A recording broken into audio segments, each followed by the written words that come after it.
Hello everyone, Jai Swaminarayan. I am Nishi Chotalia from Sri Swaminarayan Institute of Technology, Part Gandhinagar, from the Electrical Department, representing the subject design of AC machine SEM 7 Electrical, in which we are discussing the subject design of AC machine and we discussing the numerical for the design of synchronous machines particularly, in which we already completed all the theories and we started also the numerical portion.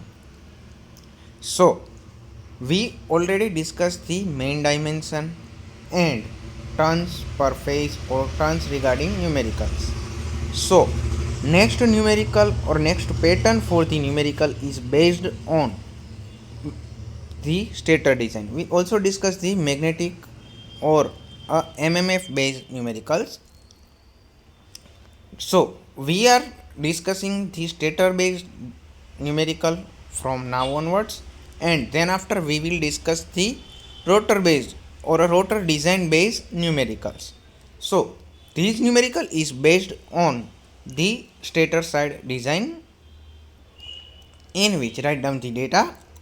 The 2500 kVA 225 RPM 3 phase 50 Hz 2400 volt star connected cell in pole alternator has the following data. Here the stator core is equal to 2.5 and core length is equal to 0.44 m, जो कि D and L है. Slot per pole per phase are 3 and conductor per slots are 4 and the circuits per phase is equal to 2. Here the leakage factor that should be 1.2 and winding factor is equal to 0.95, जो कि यहाँ पे आज provided है.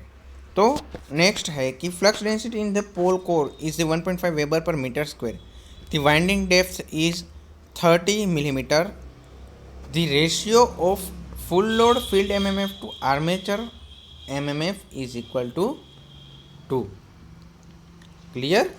So field winding space factor is 0.84 and the field winding dissipates 1800 webers per meter square for the inner and outer surfaces without the temperature rise. यहाँ पे आपको याद रखना है कि टेम्परेचर राइज के सिवा बताया है.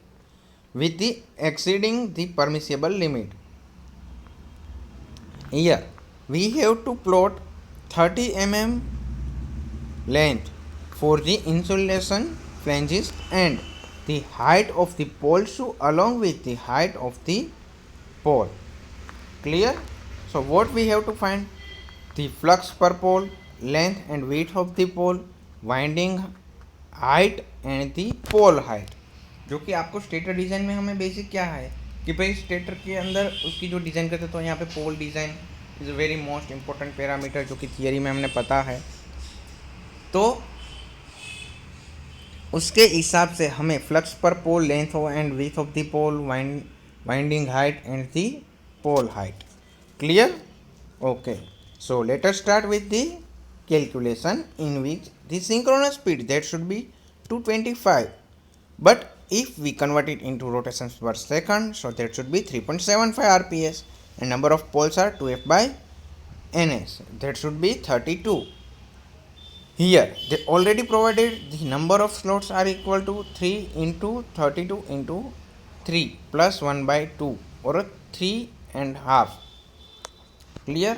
तो यहाँ पे स्लोट्स बनते हैं 336. Number of conductors Z should be 336 multiply by 4. Clear? Okay. Here the turns per phase, जो कि आपको 3 फेज है और 2 पेज में हम कन्वर्ट करते हैं तो 1344 डिवाइड बाय 6, जो कि 224 टर्न्स मिलते हैं. एंड ये जो टर्न्स है वो 2 पैरेलल पाथ में डिस्ट्रीब्यूट करते हैं, जो कि हम डबल ईडी में ये चीज़ हम देख चुके हैं.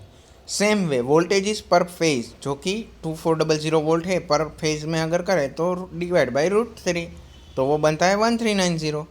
एंड आवर फ्लक्स पर पोल, उसके लिए हम क्या करते हैं, जो कि हम पहले या फिर दूसरे न्यूमेरिकल में हमने ये चीज़ की थी कि EPH का जो हमारा EMF इक्वेशन है 4.44 F/T इंटू KW। तो यहाँ पे पर फेज की बात कर चल रही है, तो यहाँ पे flux per pole is equal to 1390 divide by 2, यहाँ पे जो ए है उसके लिए यहाँ पे मल्टीप्लाई बाय 2 होगा divide by 4.44 into 224 into 60 into 0.95। Clear?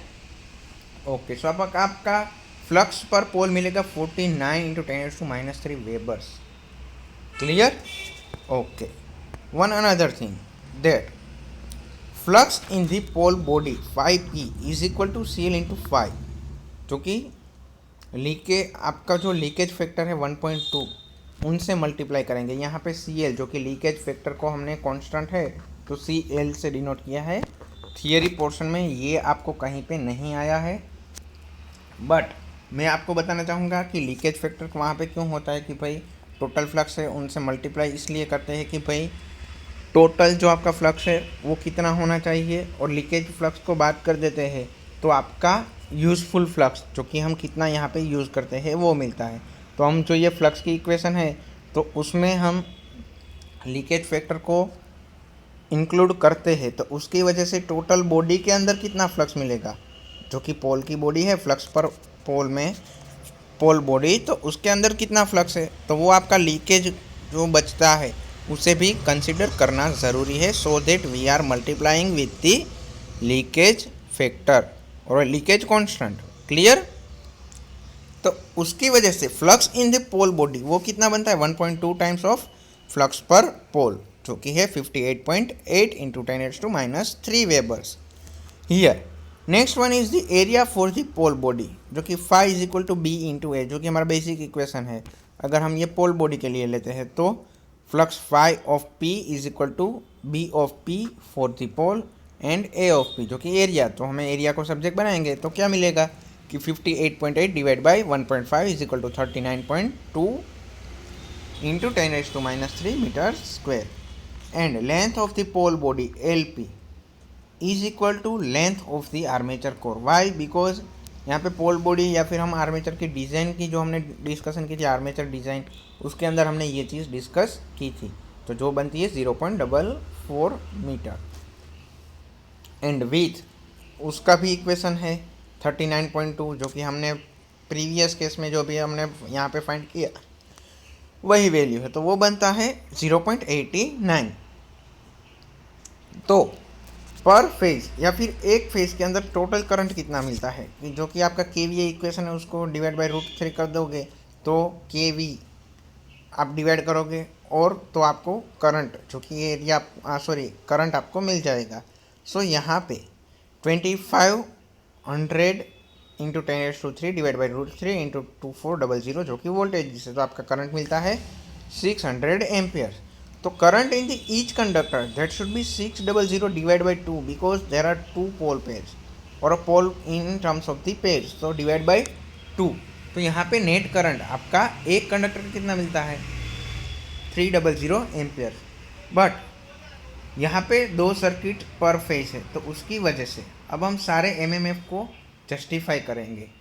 तो यहाँ पे आर्मेचर MMF की बात करें तो उसका इक्वेशन हमने 2.7 इंटू जो करंट I ऑफ Z, जो कि पर कंडक्टर की बात चल रही है, इंटू 224 जो कि number of conductors, into factor जो कि winding factor KW is equal to 0.95 divide by total number of conductor per slot, that should B 32। तो यहाँ पे आर्मेचर MMF पर पोल, एक पोल के अंदर कितना मिलता है 5370 एम्पियर।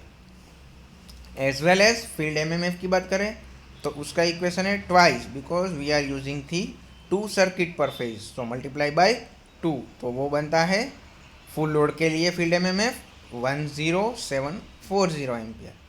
क्लियर?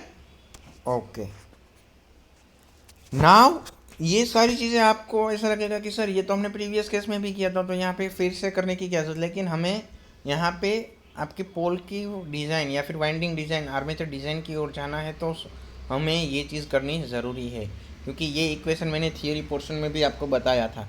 तो MMF per metre height of the winding that should be 10⁻⁴ multiply by √SF DF and QF। Clear, जो कि depth and QF and its surface. तो इन तीनों को आप in terms of metre represent करोगे तो 0.84 इंटू 0.03 इंटू 1800 सारी टर्मिनोलॉजी अंडर रूट में रहेगी। तो उसकी वजह से आपकी MMF per metre height that should be 67.23 मिलेगी, और height for the winding field winding that should be 10740 divide by 67800। तो यहाँ पे हाइट मिलती है 0.16 मीटर। नाउ हमें इंसुलेशन की भी लेंथ का याद रखना है, जो कि डेटा में प्रोवाइड किया था। तो उसकी वजह से हम क्या बताएंगे कि हाइट ऑफ द पोल, जो कि टोटल हाइट कितनी होती है, तो वो बनती है height of the winding plus height of the insulation, because total height तो तभी मिलेगी। तो हमारे वाइंडिंग की कितनी है हाइट 0.16, जो कि हमने यहाँ पे फाइंड की, क्योंकि अल्टीमेटली हमें फील्ड वाइंडिंग या फिर आर्मेचर की ये जो हम डिज़ाइन की बातें चल रही है तो उसकी हाइट मिलेगी। देन आफ्टर हमें इंसुलेशन की हाइट हमें दी हुई है कि हमें for particular this machine we have to chosen the value for the insulation height is equal to 0.03। तो उसकी वजह से आपको height of the pole net is equal to 0.16 plus 0.03 that should be 0.19 M in terms of metre, या फिर 190 centimetre, sorry 19 centimetre. Clear. तो इसके ऊपर से आपको क्या पता चला कि टोटल हाइट ऑफ द पोल कैसे मिल सकती है। ये एक टिपिकल एग्जांपल है जो कि कंपेरेटिवली बहुत कम बार पूछा जा चुका है, बट हमारे लिए ऐसी चीज़ है कि भाई हमारे सिलेबस पॉइंट ऑफ व्यू हमें डिज़ाइन में भी न्यूमेरिकल नहीं कराएंगे, तब तक डिज़ाइन की थियरी सिर्फ थियरी रहेगी, प्रैक्टिकली विजुअलाइजेशन या फिर आपको पता नहीं चलेगा। तो उसके लिए आपको ये न्यूमेरिकल देखना इसलिए ज़रूरी बन जाता है कि भाई इसका रोल हमारे इसके अंदर जो भी हमारा थियरी पोर्शन या फिर हम डिज़ाइन जो पढ़ते हैं उसके अंदर क्या है वो देखने के लिए। मैं आपको ऐसा तो नहीं बोलूँगा कि आप इसे नज़रअंदाज करें या फिर निगलेक्ट कर दें, लेकिन एक बार आप अच्छे से देख लेना ज़रूरी है। मैं ऐसा नहीं कह रहा हूँ कि ये मोस्ट इम्पोर्टेंट है, लेकिन वैल्यूएबल है, बिकॉज डिज़ाइन हमें सीखनी ज़रूरी है। तो ये चीज़ हमारे लिए ऑब्वियस है कि ये part of the our curriculum, तो ऑब्वियस है कि ये चीज़ हमारे लिए बिन फालतू की तो यहाँ पे रखी नहीं है, पोल डिज़ाइन या फिर आर्मेचर या फिर वाइंडिंग डिज़ाइन। तो ये चीज़ आप अपने हिसाब से एक बार ये न्यूमेरिकल शांति से एक बार देख लेना, प्लस कैलकुलेशन भी साथ में करते जाना। हो सकता है कि मेरे यहाँ कैलकुलेशन में कोई वैल्यू में पॉइंट में कोई वैल्यू ली है या फिर कोई बार ना भी ली हो, तो उसकी वजह से माइनर वेरिएशन आपको आंसर्स में मिल सकता है, but you have to verified it also. वैसे तो नहीं होगा, लेकिन पॉइंट में कई बार कुछ कैलकुलेशन ऐसी होती है कि मेरे हिसाब से मैंने कैलकुलेशन की होती है उस टाइम पे, तो शायद पॉइंट में कोई वैल्यू ना भी ली हो, तो उसकी वजह से ये थोड़ा चेंजेस हो सकता है, but still you have to no worry about that point. Now we are going to discuss our next point or a next a numerical based on the rotor design that should be or end ring design particularly, because rotor design के अंदर main part क्या होता है कि rotor bar, rotor conductor और and ring design. तो उसमें numerical बनते हैं सिर्फ एंड रिंग डिज़ाइन के, तो उसमें एंड रिंग करंट और ये उसके जो भी एरिया है एंड रिंग का या फिर उसकी डिज़ाइन है उसके रिगार्डिंग ही आपको सारे न्यूमेरिकल करने पड़ेंगे। तो उसको हम कंसिडरेशन में लेते हैं कि हमारे part of the discussion of the numerical we have to know about the end-ring design numerical, so we are discussing that things. So write down the data, estimate the diameter, core length, size and the number of conductor, number of slot for the stator. 4 machine ratings are 15 MVA, 11 kV and 50 Hz 2-pole star connected turbo alternator with 60-degree phase spread. Here we have to assume that specific magnetic and electrical loading are 0.55 Weber per meter square and 36,000 ampere per meter respectively. Current density is equal to 5 ampere per millimeter square and peripheral speed is equal to 160 meter per square. So winding should be arranged to eliminate the fifth harmonic.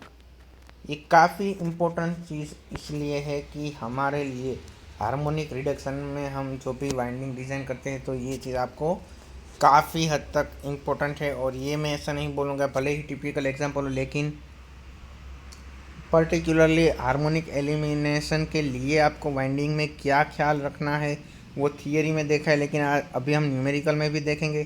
तो आपका ये problem या फिर ये जो doubt है वो भी काफ़ी हद तक सोल्व हो सकता है। So you have to be specified about that things and write down this solution for that machine or for the given data. That synchronous speed should be 2 into 50 by 2 जो कि 50 rps and peripheral speed is equal to 160 जो कि दी हुई है।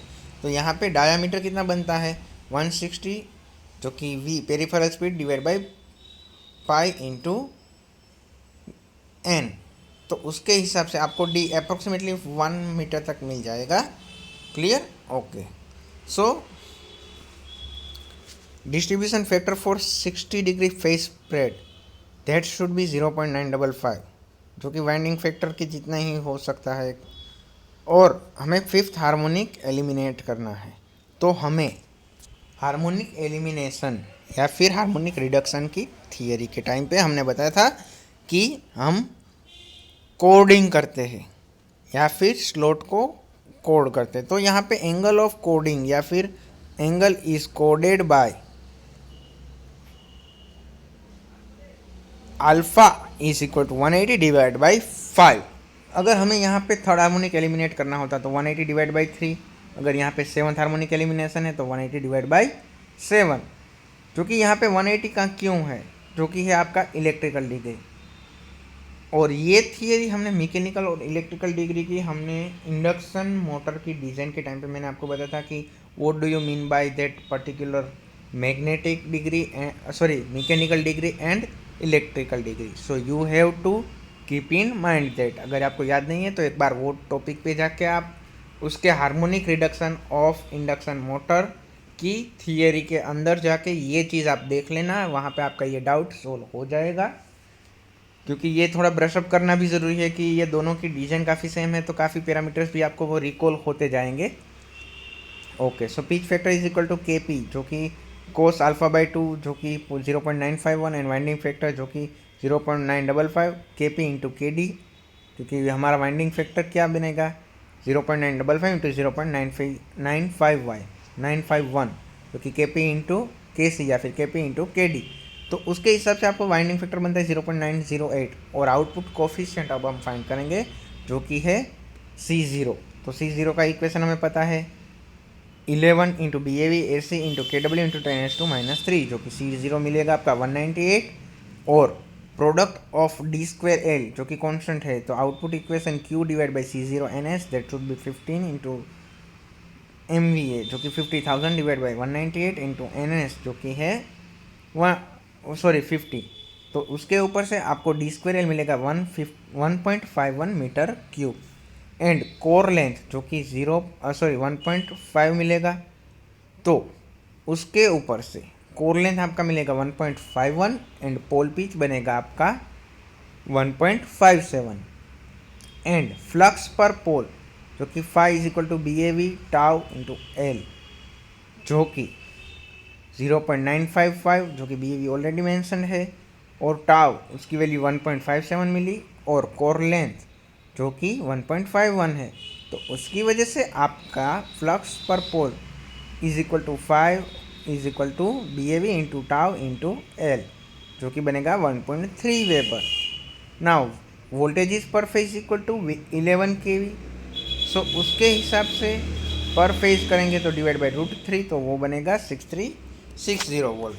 Clear? और turns per phase की बात करते हैं तो वो प्रीवियस केस में किया था वही चीज़ यहाँ पे करेंगे। तो यहाँ पे आपके EMF इक्वेशन में ये चीज़ रखोगे तो 4.44 FY into T into KW। तो यहाँ पे टर्न्स को सब्जेक्ट बना देंगे तो आपका वैल्यू फॉर द टर्न्स जो कि अननोन है वो मिल जाएगी 24.3 जो कि पर टर्न्स होते हैं वो फ्रैक्शनल नंबर या फिर पॉइंट में उसकी वैल्यू नहीं होती। इधर it is completed number because या तो वो 24 होता है या फिर 25 होता है। अगर यहाँ पे आप 25 लेते हो तो उसके हिसाब से कैलकुलेशन बनेगी, अगर 24 लेते हो तो उसके हिसाब से बनेगी। But I have to suggest you that 0.5 के ऊपर जो वैल्यू होती है तो हम उसको उसके नज़दीकी नंबर जो कि 24.7 है लेट सपोज, तो उसको हम 25 लेंगे। अगर 24.5 या 5 से 24.5 से ऊपर है तो हम 25 लेंगे, बट बिलो दैट 24.1 टू 24.49 तक की, तो उसे हम सिर्फ 24 में ही कंसिडर करेंगे। तो number of conductor should be 24 multiply by 6, that should be 144। And यहाँ पे जो कंडीशन हमें दी थी कि 5 slot, 5 we have to use 5 slot per pole per phase, so total number of slot should be 3 into 2 clear multiply by 5, because 5 slots हमें use करने हैं, तो बनते हैं आपके 30। तो एक स्लॉट के अंदर कितने कंडक्टर्स रह सकते हैं, हमारा अल्टीमेट टारगेट वही है।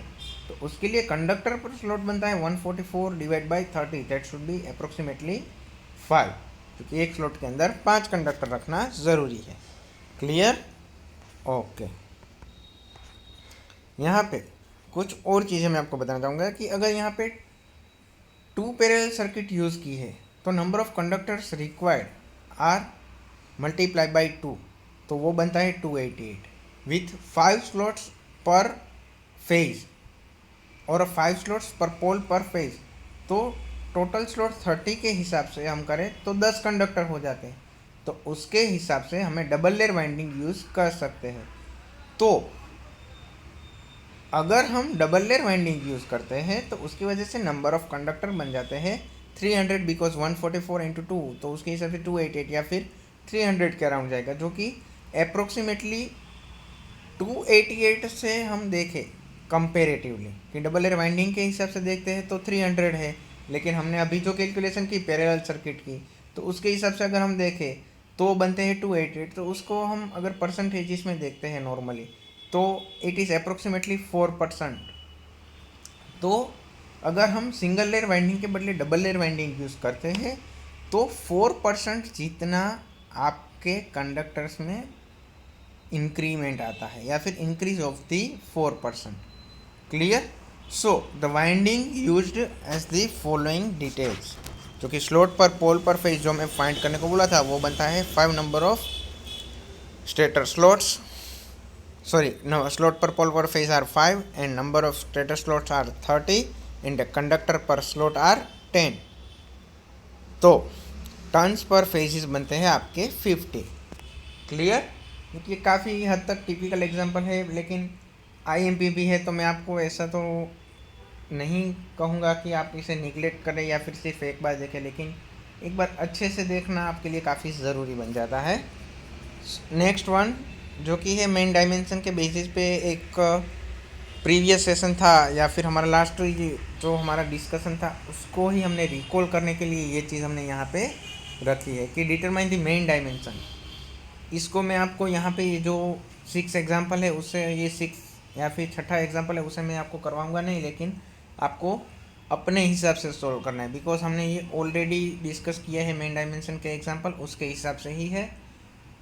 बट बिफोर दैट मैं आपको ये भी बताना चाहूँगा कि हमने अभी तक जो डिस्कशन की है उसमें स्टेटर रोटर डिज़ाइन या फिर एंड्रिंग के लिए जो आपको करंट है, तो इसकी सारी जो एंड्रिंग करंट के जो एग्जांपल है उसको तो हम ऑलरेडी इंडक्शन मोटर में भी देख चुके, लेकिन जो रोटर के लिए जो टिपिकल एग्जांपल है वही देखना आपके लिए ज़रूरी था, तो मैंने यहाँ पे यही इंक्लूड किए हैं, क्योंकि पुरानी चीज़ें रिपीट इसलिए नहीं कर रहा हूँ कि आपको रिकॉल करने के लिए थोड़ा वो भी ज़रूरी है कि आप अपने हिसाब से इनिशिएटिव लें।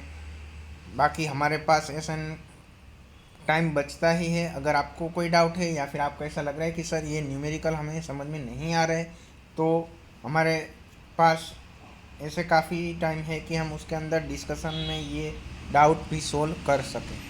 क्लियर?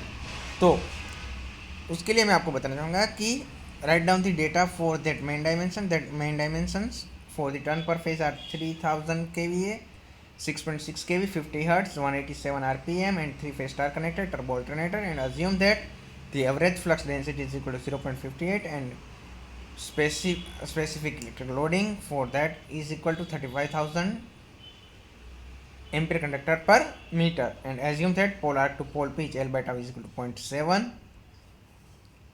तो ये एग्जाम्पल आपको अपने हिसाब से सोल्व करना है, बिकॉज ये एक आपका असाइनमेंट वर्क ही समझ लो, या फिर हमारा जो प्रीवियस सेशन था वो और ये सेशन दोनों आपके न्यूमेरिकल सेशंस ही है, तो साथ में ही हम कंक्लूड करेंगे।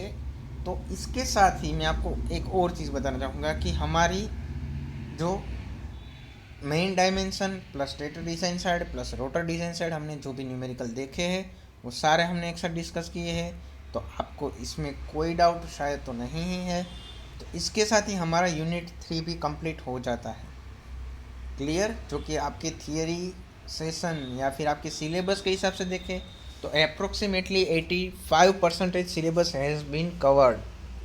अप्रोक्सीमेटली अब हमारा 2 से 4 लेक्चर या 2-4 लेक्चर का काम ही बाकी बचता है, और जो भी हमारा प्रैक्टिकल सेशन का काम है वो भी एज इट इज़ चालू ही है। तो आपको उसका भी जो डिज़ाइन शीट में आपको ड्रॉ करने के लिए दी है वो आपको ड्रॉ करनी है। तो यहाँ तक का आपका ये वर्क है जो कि यूनिट 3 तक का असाइनमेंट वर्क है, ये न्यूमेरिकल भी आपको उसमें इंक्लूड करना है। तो ये सारे न्यूमेरिकल के साथ आपका tutorial work plus assignment work plus worksheet का काम, ये तीनों अब कंप्लीट करके with in a short period आपको डेडलाइन मिल जाएगी। तब तक आपको सबमिट भी करना है। टिल देन हमारा unit 3 for design of AC machine subject is completed. So if you have any queries, then you can contact me or ask me, and if not, then well, till then have a nice day. Goodbye. Thank you. Jai Hind, Jai Bharat, Jai Swami.